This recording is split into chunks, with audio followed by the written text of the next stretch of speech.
اشرف غني ولې د فساد پر ضد اتل شو؟ اشرف غني د فساد پر ضد تر اوسه څه کړي دي؟ ګرانو کتونکو او مینوالو السلام علیکم. افغانستان سره د امریکا پر مرستو د سرمفتش یا سار اداره وای فساد سره د افغان حکومت مبارزه ښه او بریالۍ ده.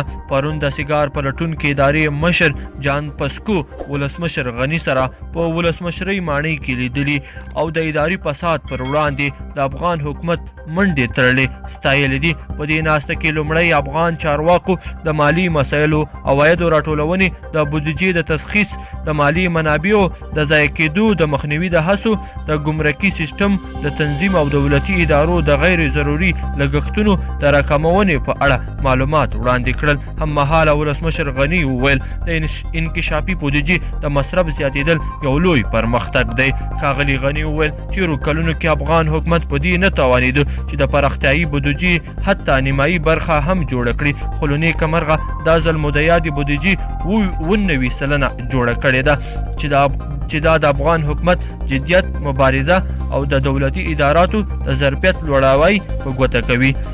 ولسمشر غني دا هم ویلي دي چې د وروستیو 2 کلونو په موده کې 50,000 کارکوونکي په دولتي اداراتو کې استخدام کړي دي او هم تر 100,000 پورته ښوونکي د آزاد رقابت له لوري ښوونځیو ته جذب کړي دي. دارنګه یې په ټولو مقرریو او د استخدام په پروسه کې شایستګي، وړتیا او معیارونه په پام کې نیولي. چارواکو او زورواکانو ته د لاسوهنې اجازه پکې نه ده ورکړې. د نوموړي په وینا افغان حکومت د تدارکاتو 200 جلسې نیولې چې په قراردادونو کې نږدې 900 میلیونه ډالر سپما کړې ده.